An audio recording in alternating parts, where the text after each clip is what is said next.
प्रभु के पवित्र नाम की आज सुबह के समय महिमा होने पाए। प्रेरितों की किताब 4 अध्याय 13वां वाक्य इस प्रकार कहता है, जब उन्होंने पतरस और यूहन्ना का साहस देखा और ये जाना कि ये अनपढ़ और साधारण मनुष्य हैं, तो आश्चर्य किया। फिर उनको पहचाना कि ये यीशु के साथ रहे हैं। अनुग्रहित इस प्रभु के वचन में से साहस के विषय में हम एक साथ मनन करने पाए। यीशु को क्रूस पर चढ़ाने के बारे में निर्णय लेने वाले महापुरोहित हन्ना, कैफा, यूहन्ना, सिकंदर और अन्य महायाजक के घराने के लोग यरूशलेम में इकट्ठा हुए। वो एक साथ मिलकर पतरस और यूहन्ना के विषय में विचार करने लगे। तब उनमें जो बात उन्हें अलग लगी थी वो थी कि वो लोग साहसी थे। वो ज्यादा पढ़े लिखे नहीं थे और बड़े ही साधारण लोग थे, लेकिन वो यीशु के साथ थे और इस कारण उनमें असाधारण साहस था। ये उन्होंने समझ लिया था।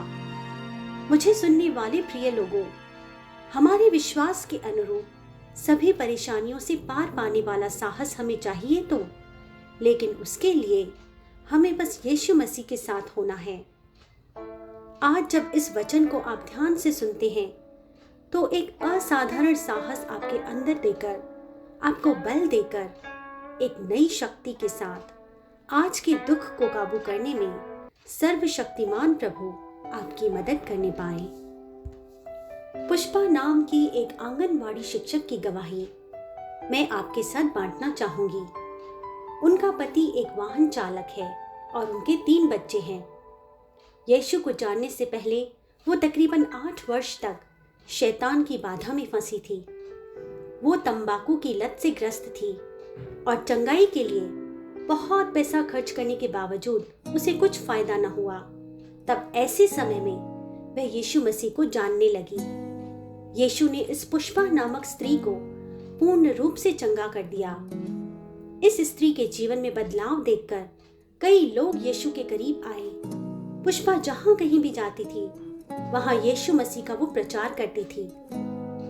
थोड़े समय बाद कुछ लोग उसके घर में घुसकर सुसमाचार को नष्ट करने लगे और पुष्पा पर धर्म परिवर्तन का इल्जाम लगाने लगे और उसके साथ कई और मसीही लोगों को भी उन्होंने पुलिस के हाथ पकड़वा दिया।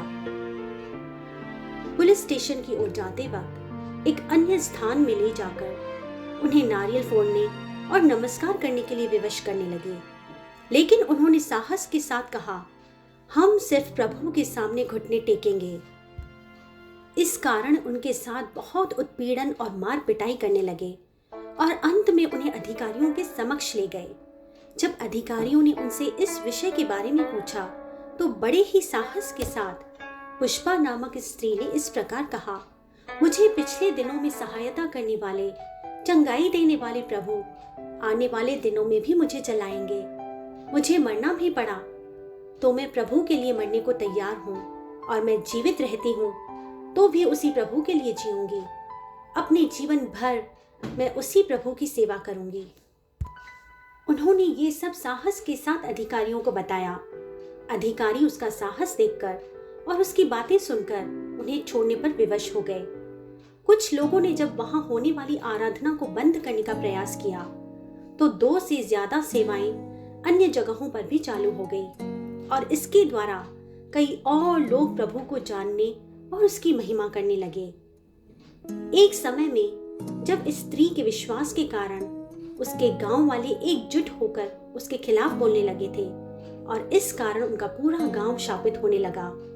तभी कुछ समय पश्चात प्रभु की महिमा के द्वारा ये श्राप उनसे दूर होने लगा और ऐसा होते देखकर और भी बहुत से गांव के लोग बढ़ चढ़कर प्रभु की महिमा करने लगे।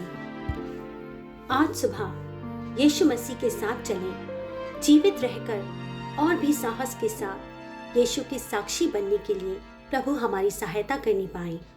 हे प्रभु, इस वचन को सुनकर आज की विशेष परिस्थिति में एक असाधारण साहस के साथ आप हम सभी को भरिएगा।